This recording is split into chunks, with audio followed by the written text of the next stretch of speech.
ठीक है। तो आज का जो टॉपिक है वो है भाई पदार्थों में चुंबकत्व की उत्पत्ति का कारण। पदार्थों में चुंबकत्व की उत्पत्ति का कारण।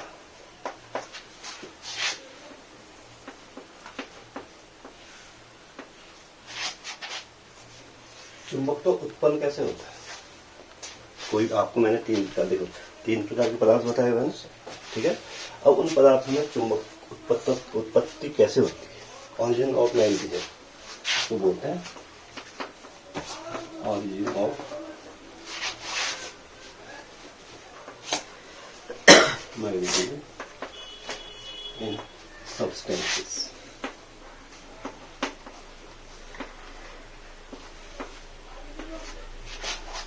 और यहाँ पे हम डिफाइन करेंगे चुंबकत्व का परमाणुीय मॉडल। यहाँ से हम डिफाइन करेंगे, आप पढ़ोगे इसी आर्टिकल में कि चुंबकत्व का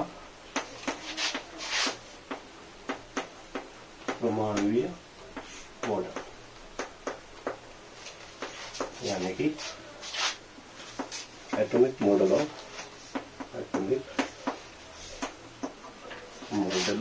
मैग्नेटिज्म।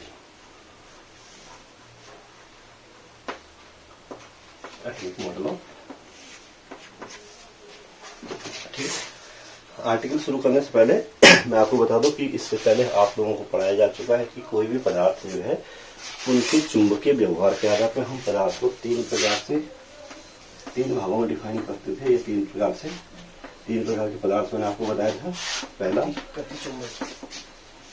प्रतिचुंबकीय पदार्थ, दूसरा बताया था अनुचुंबकीय पदार्थ, और तीसरा बताया था यानी कि लोह चुंबकीय।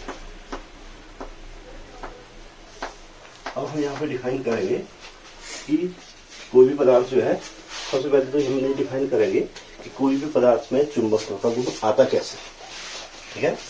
फिर हम ये डिफाइन करेंगे कि उन्हीं में से कुछ पदार्थ जो है प्रतिचुंबकीय बन जाते हैं, कुछ पदार्थ क्या बन जाते हैं, अनुचुंबकीय, और कुछ पदार्थ ऐसे होते हैं जो लोह चुंबकीय होते हैं। तो इन पदार्थों में ऐसे कौन से अलग से गुण होते हैं जो कि किसी एक पदार्थ को प्रतिचुंबकीय बना देता है, दूसरे को क्या बना देता है, अनुचुंबकीय, और तीसरे को बना देता है क्या, लोह चुंबकीय। तो ये सारी चीजें इस आर्टिकल में डिफाइन करेंगे, ठीक है। तो पहला जो है, अब हम चल रहे हैं चुंबकत्व का परमाणुीय मॉडल। आर्टिकल हमारी चुंबकत्व का परमाणुीय मॉडल। और तो मैं इसे यहाँ ना लिखता हूँ, मैं इससे नीचे का मिटा देता हूँ तो आर्टिकल कंटिन्यूटी में आ जाएगी, ठीक है। अब हम चुंबकत्व का परमाणुीय मॉडल समझेंगे। पहले आप लोग जानते हैं कि प्रत्येक परमाणु अणुओं से मिलकर, प्रत्येक पदार्थ जो है किससे मिलकर बना हुआ है, अणुओं से मिलकर बना हुआ है। और अणु किससे मिलकर बने हुए, परमाणु से मिलकर। इसकी सीक्वेंस देखो कि जो कोई भी पदार्थ है, कोई भी सब्सटेंस है भाई, ये हमेशा किससे मिलकर बना होगा, अणुओं से मिलकर बना हुआ, ठीक है। और जो प्रत्येक अणु है ये किससे मिलकर बना हुआ है, ये किससे मिलकर बना हुआ है, परमाणुओं से मिलकर बना। और प्रत्येक परमाणु पे ध्यान दो, तो प्रत्येक परमाणु किससे मिलकर बना होता है, मूल कणों से होता है, इलेक्ट्रॉन, प्रोटॉन एंड न्यूट्रॉन से मिलकर बना होता है। आप लोग सब जानते हैं। इलेक्ट्रॉन जो है ये ऋणावेशित कण होता है, ये क्या होता है, धनावेशित कण, और ये क्या होता है, ये न्यूट्रल होता है, उदासीन होता है। साथ में इलेक्ट्रॉन जो है वो नाभिक की परिक्रमा करता है। नाभिक का क्या करता है, कुछ विशिष्ट कक्षाओं में नाभिक का परिक्रमण करता है। ये दोनों कहाँ रहते हैं, ये दोनों पर जो मूल कण है न्यूट्रॉन और प्रोटॉन कहाँ रहते हैं, नाभिक में। अब थोड़ा सा आप गौर करो, ये नाभिक है, ये धनावेशित, ये न्यूक्लियस है, ठीक है। अब इसके चारों ओर एक पर्टिकुलर कक्षा में इलेक्ट्रॉन गति कर रहा है। इलेक्ट्रॉन गति करते हैं, विभिन्न कक्षाओं में अलग अलग कक्षाएं होती हैं, ठीक है।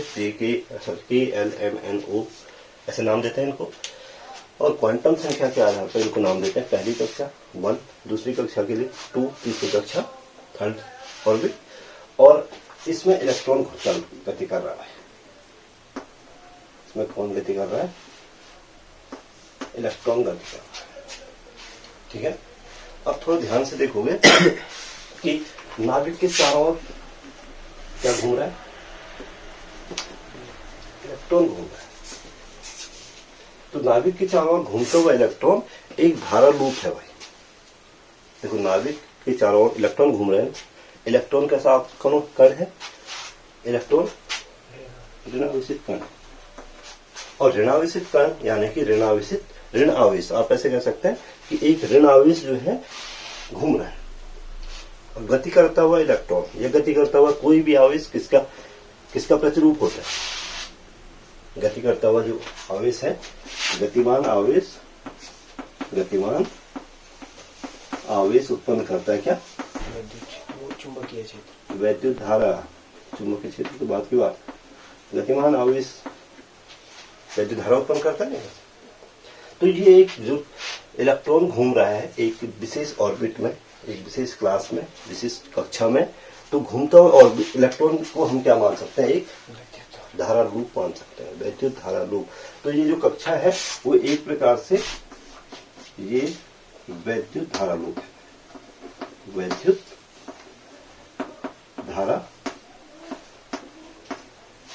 और आप जानते हैं कि प्रत्येक जो वैद्युत धारा लूप होता है वो एक चुंबकीय द्विध्रुव की भांति कार्य करता है। प्रत्येक वैद्युत धारा लूप किसके भांति व्यवहार करता है? चुंबकीय द्विध्रुव की भांति व्यवहार करता है। इसका एक पृष्ठ क्या होता है? N, और दूसरा पृष्ठ क्या होगा? S ध्रुव की भांति क्या करेगा? व्यवहार करेगा। बात समझ में आ रही है? प्रत्येक घूमता हुआ इलेक्ट्रॉन एक धारा लूप बना रहा है। ठीक है। और प्रत्येक धारा लूप किसके भांति व्यवहार करती है? एक चुंबकीय द्विध्रुव की भांति व्यवहार करती है। इसका मतलब प्रत्येक जो घूमता हुआ इलेक्ट्रॉन है वो एक चुंबकीय द्विध्रुव उत्पन्न कर रहा है। और प्रत्येक घूमता हुआ चुंबकीय द्विध्रुव धारा लूप है वो एक इलेक्ट्रॉन चुंबकीय द्विध्रुव उत्पन्न कर रहा है। इसको परमाणुीय इलेक्ट्रॉन बोलते हैं। यस सर, परमाणुीय चुंबक, इसको बोलते हैं परमाणुीय चुंबक। तो ये चुंबकत्व की उत्पत्ति का कारण है। पदार्थों में चुंबक की उत्पत्ति का कारण क्या है? इलेक्ट्रॉन अपनी कक्षा में क्या करता है? गति करता है। प्रत्येक घूमता हुआ इलेक्ट्रॉन अपनी कक्षा में गति करता हुआ इलेक्ट्रॉन एक धारा लूप बनाता है। क्योंकि आवेशित कण है, आवेशित कण की गति से धारा उत्पन्न होती है तो धारा लूप बनाता है। और प्रत्येक धारा लूप अपने आप में एक चुंबकीय द्विध्रुव होता है। ये हम पढ़ चुके हैं। ठीक है। इसका मतलब है कि घूमता हुआ इलेक्ट्रॉन परमाणुीय चुंबक उत्पन्न कर रहा है। इससे छोटा सा लघु चुंबक उत्पन्न करता है जिसको हम क्या बोलते हैं? परमाणुीय चुंबक बोलते हैं। बात समझ में आ गई? ठीक है ना। लेकिन जो इलेक्ट्रॉन है भाई वो घूमता जरूर है। ध्यान से देखो, इलेक्ट्रॉन घूम रहा है। किसी कक्षा में इलेक्ट्रॉन क्या कर रहा है? गति कर रहा है। तो घूमता हुआ इलेक्ट्रॉन जो है अपनी कक्षा में गति तो करता ही करता है, साथ में अपने अक्ष पर क्या करता है? देखो, कक्षा में घूमने को बोलते हैं परिक्रमा। कक्षा में घूमने को क्या बोलते हैं? परिक्रमा कर रहा है नाभिक की परिक्रमा कर रहा है तो वो परिक्रमण कहलाता है। इसको परिक्रमण गति बोलते हैं या परिक्रमण, इस घटना को परिक्रमण बोलते हैं। ठीक है ना। लेकिन साथ ही जो है प्रत्येक इलेक्ट्रॉन, ये आपको ध्यान देने वाली बात है, हर इलेक्ट्रॉन अपनी कक्षा पर भी, अपने अक्ष पर भी क्या करता है? घूमता है। और इस घटना को, इसको बोलते हैं चक्रण, यानी कि स्पिन। समझ लो बात। हर एक इलेक्ट्रॉन नाभिक के चारों ओर एक पर्टिकुलर कक्षा में गति तो करता ही है, साथ में अपने अक्ष पर भी क्या करता है? गति करता है। और इस गति को आप इस प्रकार समझ सकते हैं कि जैसे सूर्य के चारों ओर क्या घूमती है? पृथ्वी घूमती है। और पृथ्वी अपने अक्ष पर भी घूमती है। तो जिस प्रकार से सूर्य के चारों ओर पृथ्वी घूमती है और उससे क्या होता है? मौसम बदलते हैं। ठीक। और पृथ्वी अपने अक्ष पर घूमती है तो उससे क्या बदलते हैं? दिन और रात होते हैं। ठीक है। उनका आवर्तकाल क्रमशः 365 दिन और 24 घंटे, ठीक है ना। एक पृथ्वी अपने अक्ष पर 24 घंटे में चक्कर मार देती है। पृथ्वी सूर्य के चारों ओर चक्कर लगाने में कितने दिन लेती है? 365 दिन लेती है। तो लेकिन पृथ्वी के चक्रण और इसके चक्रण में थोड़ा सा अंतर है। पृथ्वी के चक्रण और इसके चक्रण में क्या है? थोड़ा सा अंतर है। अंतर क्या है कि आप जानते हैं कि कोष के बाद प्रत्येक परमाणु में जो इलेक्ट्रॉन होते हैं वो कोषों में घूमते हैं, कोषों में गति करते हैं, यानी इसको बोलते हैं ऑर्बिट। इसको क्या बोलते हैं? आप थोड़ा सा केमिस्ट्री के ध्यान। हर परमाणु में जो इलेक्ट्रॉन है वो हर परमाणु के अपने ऑर्बिट होते हैं, विशिष्ट ऊर्जा स्तर होते हैं। ऑर्बिट्स एक्चुअल में क्या होते हैं? ये ऊर्जा स्तर होते हैं। अगर आप लोगों ने पढ़ा हो केमिस्ट्री में, ठीक है, एनर्जी लेवल बोलते हैं इनको। और ऑर्बिट, हर ऑर्बिट जो है ये सब ऑर्बिट से बना होता है। सब ऑर्बिट का नाम सुना हुआ है? कोश। नाम सुना है? अगर सुना है तो अच्छी बात है, नहीं सुना है तो सुन। और हर उपकोष के भी खंड होते हैं, S, P, D, S, ठीक है। S में कितने इलेक्ट्रॉन आ सकते हैं अधिकतम? 2 इलेक्ट्रॉन। P में 8। S, P, D, F सुना? 1s1, 1s2, 2 है। नीचे P में सिर्फ 3 उपकोष होते हैं। P वाले उपकोष में 3 खंड होते हैं, D वाले में 5 होते हैं, ठीक है। तो देखो S वाले में 2 इलेक्ट्रॉन है। किसी भी उपकोष में ध्यान दें, किसी भी उपकोष के किसी भी खंड में सिर्फ कितने इलेक्ट्रॉन हो सकते हैं? 2 इलेक्ट्रॉन। और आप देखोगे तो आपकी किताबों में उन इलेक्ट्रॉनों को ऐसे दिखाया जाता है, भाई दिखाया जाता है। और इसका मतलब है कि एक इलेक्ट्रॉन ये हाफ स्पिन को दिखाता है। ये पूरी जो इलेक्ट्रॉन है, मैंने अभी आपको पृथ्वी का उदाहरण दिया ना, पृथ्वी अपने अक्ष पर पूरा घूमती है, इलेक्ट्रॉन अपने अक्ष पर पूरा नहीं घूमता, उसका स्पिन हाफ होता है। यानी कि इसको ये हाफ स्पिन करता है। इलेक्ट्रॉन क्या करता है? हाफ स्पिन करता है। तो एक कक्ष में चूंकि 2 इलेक्ट्रॉन है, एक कक्ष खंड में कितने इलेक्ट्रॉन है? अधिकतम 2 इलेक्ट्रॉन रह सकते हैं। P वाले में 3 खंड होंगे, D वाले में 5 खंड होंगे, तो उसमें क्या होंगे? उसका ठीक डबल इलेक्ट्रॉन हो, ठीक है ना। तो एक इलेक्ट्रॉन बाईं ओर घूमेगा तो दूसरा इलेक्ट्रॉन से को घूमेगा, दाईं ओर को घूमेगा। तो इलेक्ट्रॉन का जो स्पिन होता है वो हाफ स्पिन होता है, पूर्ण स्पिन नहीं होता, पूर्ण चक्रण नहीं होता, ठीक है ना। यानी कि पूरी तरह से नहीं घूमता बल्कि आधा घूमेगा। देखो हाफ स्पिन, इस वाले का हाफ स्पिन, फिर इस वाले का हाफ स्पिन, फिर इस वाले का हाफ स्पिन, और दोनों स्पिन एक दूसरे के क्या होते हैं? विपरीत होते हैं। तो इस घटना को बोलते हैं क्या? इसी हाफ स्पिन के कारण। अब चूंकि हाफ स्पिन के कारण, हाफ स्पिन जो है ये प्रोड्यूस करता है फिर से, चूंकि गतिमान हो गया इलेक्ट्रॉन, फिर से गतिमान हो गया ना, तो गतिमान हो गया तो फिर से क्या उत्पन्न करेगा? चुंबकीय क्षेत्र उत्पन्न कर गया, ये चुंबकीय आघूर्ण उत्पन्न करेगा, चुंबकीय। अब कहने का मतलब है कि जो चुंबकीय आघूर्ण है किसी भी परमाणु में, जो चुंबकीय आघूर्ण है या चुंबकीय आघूर्ण बोल लो या चुंबकत्व बोल दो, सिंपली आप इसको बोल सकते हैं मैग्नेटिज्म, चुंबकत्व। ये 2 प्रकार से उत्पन्न हुआ। एक तो इलेक्ट्रॉनों के परिक्रमण से, इलेक्ट्रॉनों ने नाभिक की परिक्रमा की, धारा लूप बनाया। धारा लूप अपने आप में क्या होता है? एक टिनी मैग्नेट होता है, छोटा सा मैग्नेट होता है। तो एक तो इलेक्ट्रॉनों के परिक्रमण से उत्पन्न हुआ पहला, और दूसरा जो चुंबकत्व उत्पन्न हुआ वो इलेक्ट्रॉनों के स्पिन से, इलेक्ट्रॉनों के चक्रण से। और हम पाते हैं कि जो मैग्नेटिज्म उत्पन्न हुआ, जो चुंबकत्व उत्पन्न हुआ का बड़ा भाग, या आप कह सकते हैं कि अधिकतम भाग, इन दोनों का कंबाइंड इफेक्ट, देखो इन दोनों का जो कंबाइंड इफेक्ट होगा, संयुक्त प्रभाव होगा, वो चुंबकत्व होगा। और अब इस संयुक्त प्रभाव में जो है इलेक्ट्रॉनों की स्पिन का कितनी भूमिका है और इलेक्ट्रॉनों के परिक्रमण की कितनी भूमिका है, और इनमें से ज्यादा भूमिका किसकी है? तो इलेक्ट्रॉनों के परिक्रमण का जो मैग्नेटिज्म का अधिकतम भाग, जो बड़ा भाग है, वो इलेक्ट्रॉनों की स्पिन से प्राप्त होता है, ठीक है। यानी कि ज्यादा बड़ी भूमिका किसकी है? इलेक्ट्रॉनों के स्पिन की ज्यादा बड़ी भूमिका है, चक्रण की भूमिका बड़ी होती है बजाय कि इलेक्ट्रॉन के परिक्रमण के। तो इसकी भूमिका क्या होती है, ये इसकी जो भूमिका होती है लघु भूमिका होती है, यानी कि गौण होती है, कम होती है, छोटी भूमिका होती है। तो अधिकतम भाग चुंबकत्व जो आपने प्राप्त किया किसी भी पदार्थ में, उसमें अधिकतम भाग कहां से प्राप्त होगा, इलेक्ट्रॉनों के चक्रण से प्राप्त होगा, और जो उसका दूसरा छोटा सा भाग प्राप्त होगा वो होगा इलेक्ट्रॉनों के परिक्रमण से। बात समझ में आ गई? परमाणु चुंबक समझ गए क्या होगा? कुछ पूछने? तो ये इलेक्ट्रॉन का, ये आप कह सकते हैं चुंबकत्व का परमाणुीय मॉडल है। ये मिटा दो इसको, दोबारा रिपीट करने की आवश्यकता तो नहीं है, बिल्कुल नहीं। ठीक, अब हम तो आपको ध्यान ये देना है कि जो चुंबकत्व का अधिकतम पार्ट प्राप्त होगा वो किससे प्राप्त होगा भाई, किससे प्राप्त होगा? हाँ, इलेक्ट्रॉनों के स्पिन से। इलेक्ट्रॉन अपने अक्ष पे घूमेंगे और उस अक्ष पर हाफ स्पिन करेंगे और उस घटना को हम चक्रण बोलेंगे, और चक्रण के कारण जो चुंबकत्व उत्पन्न होगा उस चुंबकत्व का अधिकतम भाग किससे प्राप्त होगा?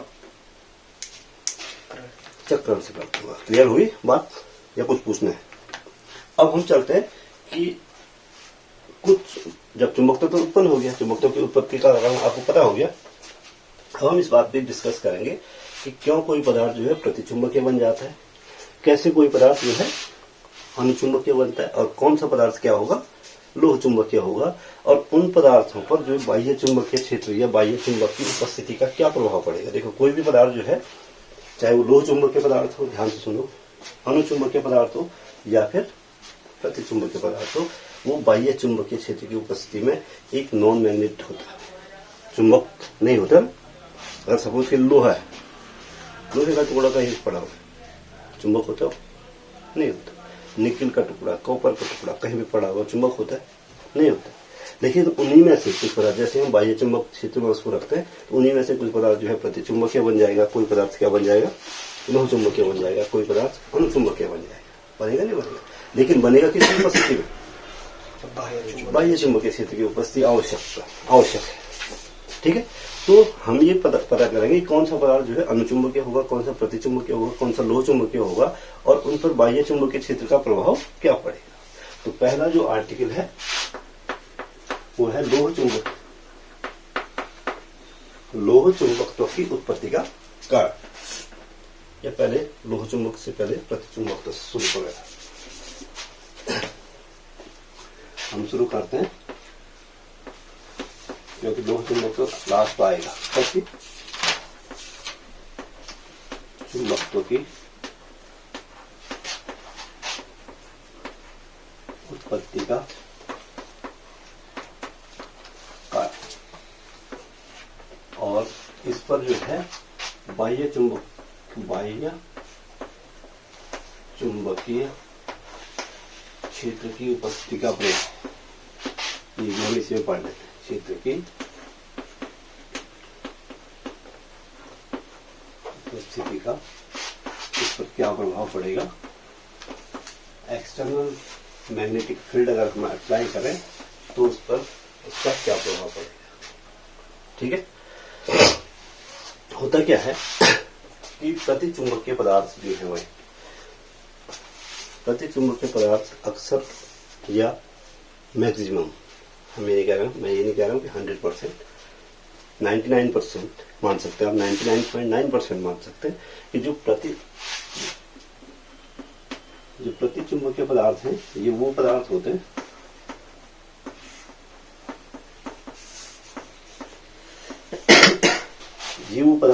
जिनके परमाणुओं में जिनके इलेक्ट्रॉनों की संख्या सम होती है, इलेक्ट्रॉनों की संख्या सम होती है। सम का मतलब इवन, 2, 4, 6, 8, 10, 12, 14 सम। ठीक है, अब इलेक्ट्रॉनों की संख्या सम होने के कारण क्या होता है कि आप जानते हैं भाई, मैंने अभी आपको हाफ स्प्रिंग थ्योरी बताया, हाफ स्प्रिंग थ्योरी बताई। तो हाफ स्प्रिंग थ्योरी में क्या है कि जब इलेक्ट्रॉनों की संख्या सम है, इलेक्ट्रॉनों की संख्या क्या है, सम है, तो एक इलेक्ट्रॉन यानी कि हर उपकोष भरा हुआ है, जितने भी उपकोष है सारे क्या है, उपकोष जो है कंप्लीटली फिल्ड होता है, यानी कि उपकोष पूर्ण भरे होते हैं। विषम में क्या होगा, विषम में कोई एक ऐसा उपकोष होगा जिसमें इलेक्ट्रॉन एक ही होगा, ठीक है। लेकिन इस सम वाले में जो उपकोष होंगे वो सारे के सारे पूर्ण रूप से क्या होंगे, भरे हुए। अब पूर्ण रूप से जब भरे होंगे तो एक इलेक्ट्रॉन का चक्रण बाईं ओर होगा, एक इलेक्ट्रॉन का चक्रण, इलेक्ट्रॉन युग्म का चक्रण, इलेक्ट्रॉन युग्म विपरीत चक्रण में होता है।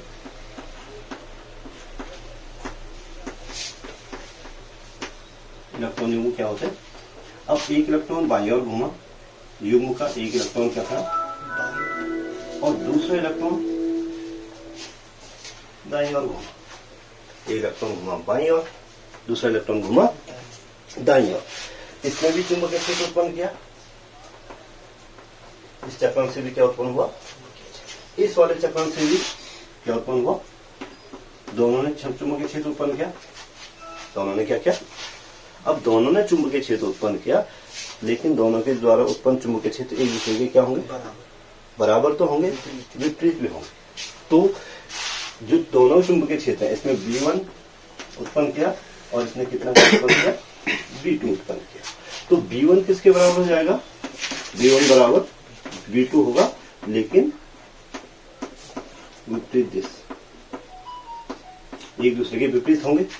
तो इन दोनों का परिणामी B बराबर कितना हो जाएगा, बिग जीरो। कितना हो गया, पहला इलेक्ट्रॉन घुमा बाईं ओर, दूसरा घुमा दाईं ओर, पहले वाले ने भी चुंबकीय क्षेत्र उत्पन्न किया, दूसरे वाले ने भी चुंबकीय क्षेत्र उत्पन्न किया, दोनों ने एक दूसरे के चुंबकीय क्षेत्र को क्या कर दिया, निरस्त कर दिया। या आप कह सकते हैं पहले वाले ने चुंबकीय आघूर्ण उत्पन्न किया, दूसरे वाले ने भी चुंबकीय आघूर्ण उत्पन्न किया, दोनों ने जो है एक दूसरे के चुंबकीय आघूर्ण को क्या कर दिया, निरस्त कर दिया। तो प्रतिचुंबकीय जो पदार्थ है भाई, उनमें न्यूट्रल अवस्था में बाह्य चुंबकीय क्षेत्र की अनुपस्थिति, बाह्य चुंबकीय क्षेत्र की अनुपस्थिति में प्रतिचुंबकीय पदार्थ जो होते हैं, प्रतिचुंबकीय जो पदार्थ है वो पूर्ण रूप से इनका मैग्नेटिक मूवमेंट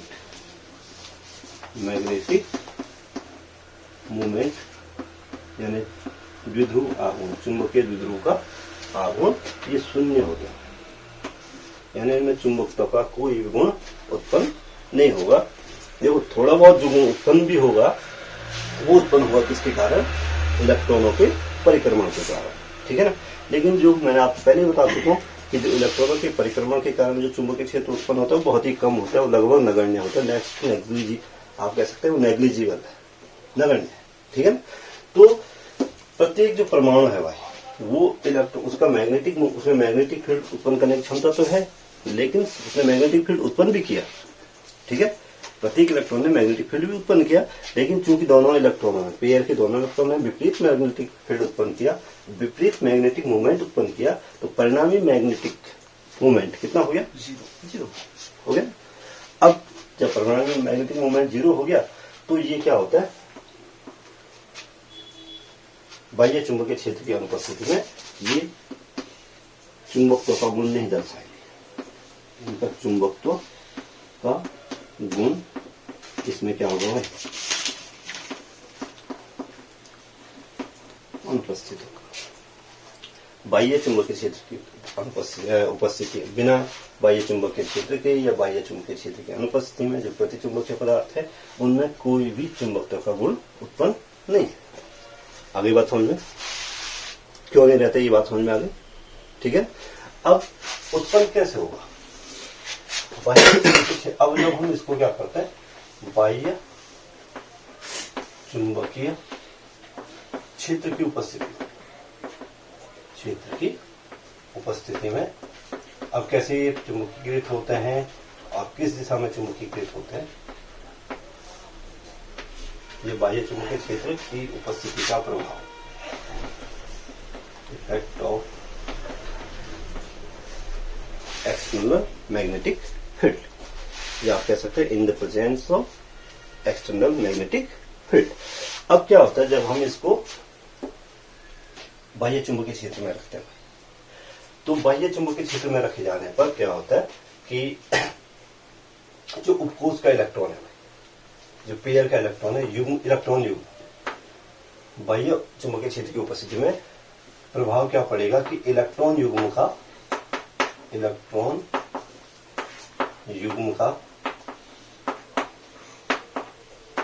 एक इलेक्ट्रॉन, दो इलेक्ट्रॉन होंगे, एक इलेक्ट्रॉन धीमा हो जाता है, यानी उसका स्पिन जो है क्या हो जाता है, एक इलेक्ट्रॉन का चक्रण या एक इलेक्ट्रॉन धीमा हो जाता है। सिंपली आप समझो कि एक इलेक्ट्रॉन का चक्रण क्या हो जाता है, धीमा हो जाता है, और जो दूसरा इलेक्ट्रॉन है उसका चक्रण, दूसरा इलेक्ट्रॉन त्वरित हो जाता है। जैसे ही हम किसी भी प्रतिचुंबकीय पदार्थ को बाह्य चुंबकीय क्षेत्र में रखते हैं तो उसके युग्म के इलेक्ट्रॉनों में से एक इलेक्ट्रॉन क्या हो जाता है, त्वरित हो जाता है, यानी उसका वेग बढ़ जाता है, दूसरा इलेक्ट्रॉन क्या हो जाता है, उसी अनुपात में धीमा हो जाता है। ठीक है, अब क्या होगा, असमान, अब असमान जो मैग्नेटिक फील्ड, जो मैग्नेटिक मूवमेंट उत्पन्न हुआ या जो चुंबकीय क्षेत्र उत्पन्न हुआ, तो इनके द्वारा उत्पन्न, इनकी परिणामी गति से तो उत्पन्न चुंबकीय, ये उत्पन्न हो जाता है क्या, परिणामी या नेट चुंबकीय क्षेत्र, परिणामी चुंबकीय आघूर्ण या चुंबकीय क्षेत्र। या अब इनके पहले तो क्या था, दोनों का स्पिन का स्पीड बराबर था, दोनों की चक्रण की स्पीड बराबर थी, तो दोनों ने जो चुंबकीय क्षेत्र या चुंबकीय मैग्नेटिक मूवमेंट या जो मैग्नेटिक फील्ड उत्पन्न किया वो दोनों ने बराबर उत्पन्न किया, विपरीत उत्पन्न किया। ठीक है ना, अब क्या होगा कि जो त्वरित होगा भाई, त्वरित वाला जो है मैग्नेटिक मूवमेंट सपोर्टली उत्पन्न करता है कितना, m1, धीमा वाला जो मैग्नेटिक मूवमेंट उत्पन्न करता है वो करता है m2, जो चूंकि m1 किससे बड़ा होगा, m2 से बड़ा होगा, m1 will be greater than m2, जो त्वरित होगा, जो इलेक्ट्रॉन त्वरित हुआ उसने अधिक चुंबकीय क्षेत्र उत्पन्न किया या अधिक चुंबकीय आघूर्ण उत्पन्न किया, दूसरा चुंबक जो धीमा हुआ उसने कम चुंबकीय आघूर्ण उत्पन्न किया, तो m1 will be greater than m2, तो परिणामी जो चुंबकीय आघूर्ण होगा m बराबर हो जाएगा m1 minus m2, m equal to क्या हो जाएगा, m1 माइनस, और इसकी दिशा होगी, दिशा जो है बाह्य चुंबकीय क्षेत्र के विपरीत होगी, बाह्य चुंबकीय क्षेत्र या चुंबकीय आघूर्ण, ये जो कि बाहर जो आपने एक्सटर्नल लगा रखा उसका चुंबकीय आघूर्ण के विपरीत होती है।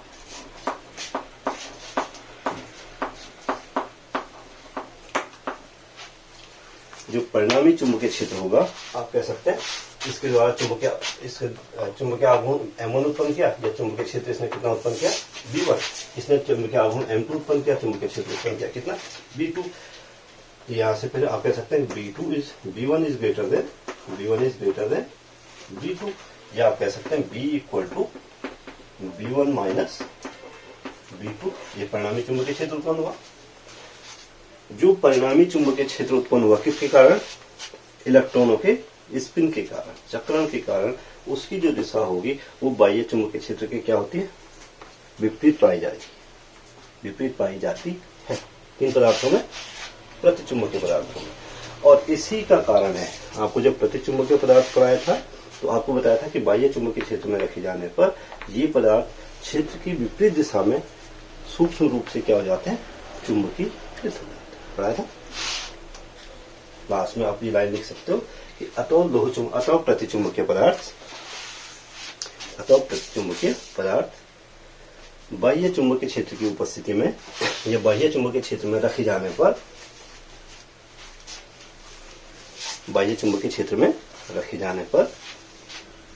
क्षेत्र की विपरीत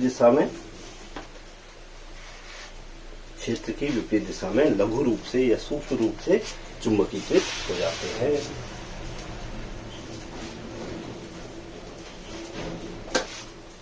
चुंबकीकृत तो प्रतिचुंबकीय पदार्थ कैसे चुंबकीकृत होते हैं ये मैं आपको बता चुका हूं। किसी को कुछ पूछना है, किसी को कहीं पे कोई कंफ्यूजन है?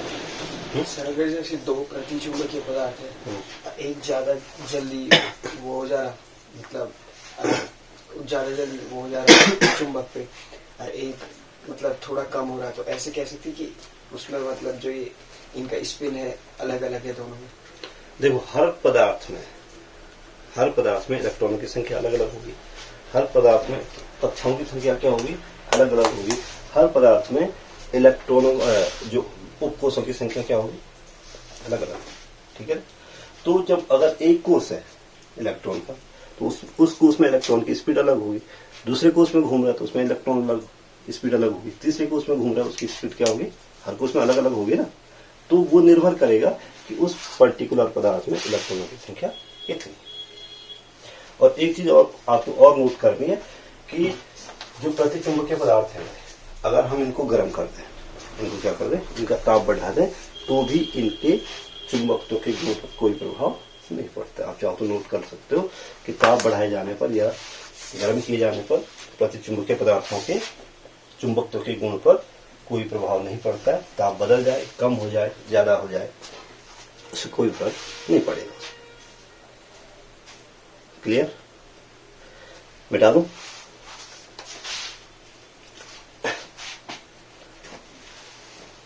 तो ये पहली आर्टिकल। दूसरी चीज आपके पास अभी लोह चुंबकीय और उनकी व्याख्या भी होंगी। किसकी? अनुचुंबकत्व की और लोह चुंबकत्व। लेकिन उनकी व्याख्या से पहले मैं सोच रहा हूँ कि इसी चैप्टर पे आधारित एक आध न्यूमेरिकल और आप लोगों को करवा दूं।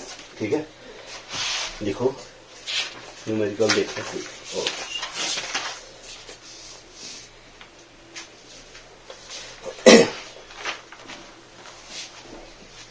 देखो, दो छोटे चुंबक, कोई भी न्यूमेरिकल, कोई भी क्वेश्चन लिख दो। क्वेश्चन नंबर, वैसे 4 क्वेश्चन तो कल हो गए थे, नहीं 2-3 उससे पहले भी हुए। तो क्वेश्चन नंबर जो भी डालना आप लोगों को, लिखो, दो छोटे चुंबक एक सीधी रेखा में परस्पर 20 सेंटीमीटर की दूरी पर रखे गए। दो छोटे चुंबक परस्पर 20 सेंटीमीटर की दूरी पर एक दूसरे से कुछ दूरी पर रखे गए। ये पहला चुंबक है और इस प्रकार रखे गए कि इनके अक्ष समांतर हैं। ये भी शायद बोला हुआ है। दो चुंबक रखे हैं एक दूसरे से कितनी दूरी पर? इनके बीच की दूरी का मतलब मध्य बिंदुओं के बीच की दूरी है इसकी 20 सेंटीमीटर। ठीक है ना? आगे बोला गया है, इस प्रकार रखे गए हैं कि उनके उत्तरी ध्रुव सामने है। यानी कि इसका भी एन सिरा यहाँ है और इसका भी एन सिरा यहाँ है। ठीक है? आगे बोल रहा है, यदि उनके चुंबकीय आघूर्ण क्रमशः 0.20 तथा 0.40 एम्पियर मीटर स्क्वायर हो। आगे देखो, यदि उनके चुंबकीय आघूर्ण क्रमशः 0.20 तथा 0.40 मीटर स्क्वायर हो। 0.20 तथा 0. ठीक है, एम्पियर मीटर स्क्वायर। तो उनके बीच में मध्य बिंदु पर चुंबकीय क्षेत्र ज्ञात कीजिए। इनके बीच में जो मध्य बिंदु है, यहाँ पे ये मध्य बिंदु है P, इसका मध्य बिंदु सपोज के लिए ये मध्य बिंदु O है, इसका मध्य बिंदु P है और इसका मध्य बिंदु क्या मान लेते हैं? Q। अब ध्यान से देखो, इसके बीच की दूरी कितने सेंटीमीटर हो जाएगी? मध्य बिंदु की बात हो रही तो 10 सेंटीमीटर। यहाँ भी कितना हो जाएगा? 10 सेंटीमीटर। हो जाएगा। तो बिंदु P पर आपको चुंबकीय क्षेत्र की क्या करनी है, गणना करनी। ठीक है, तो आप लिखोगे, देखो चुंबकों के बीच की दूरी बराबर कितनी है भाई, 20 सेंटीमीटर। तो मध्य बिंदु से O से दूरियां मैं R1 R2 लिखूं। R1 बराबर R2 बराबर 20/2 यानी कि 10 सेंटीमीटर, यानी कि 10/100, 1/10 यानी कि 10 की पावर माइनस 1 मीटर, 10 की पावर माइनस 1 मीटर होगा। ठीक है, अब पहले चुंबक का चुंबकीय आघूर्ण, चुंबकों के चुंबकीय आघूर्ण दिए हुए, चुंबकीय आघूर्ण नहीं दिया हुआ, कुछ और दिया। M1 बराबर कितना दिया हुआ है, 0.20 एम्पियर मीटर स्क्वायर, और M2 कितना दिया हुआ है, 0.40 एम्पियर मीटर स्क्वायर। ठीक है, अब क्या बोला हुआ है कि मध्य बिंदु पर चुंबकीय परिणामी चुंबकीय क्षेत्र बोला हुआ है ना। तो मान लेते हैं, माना चुंबकों के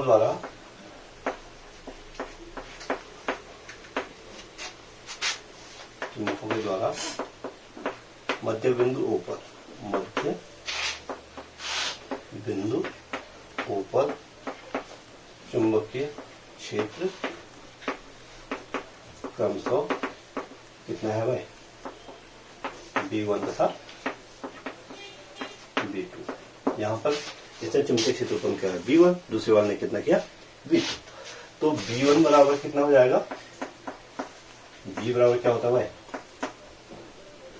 B बराबर क्या होता है, 0/4 हाँ 2m अक्षय स्थिति है, 2m/r3 M1/r2।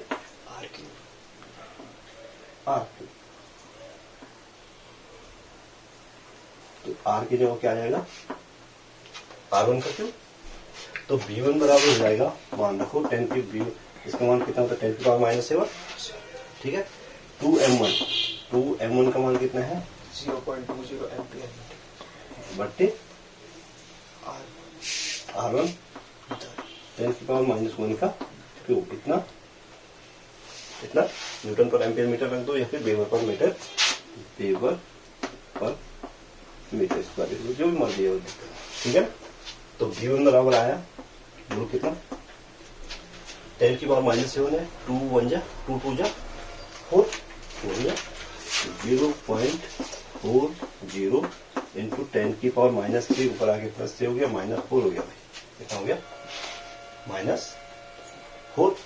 और ये इसको आप लिख सकते हैं, B1 = 4 इंटू 10 की power -5 weber per metre square, लिख सकते हैं। B1 का मान निकाल दिया, B2 का मान निकालो, तथा ऐसे ही आप B2 का मान निकालो। B2 बराबर क्या हो जाएगा, 0/4 हाँ 2m2 बट्टे R2 का क्यूब। तो B2 बराबर हो जाएगा 10 की पावर -7 इंटू 2m2 का मान 0.40 है, और R2 का क्यूब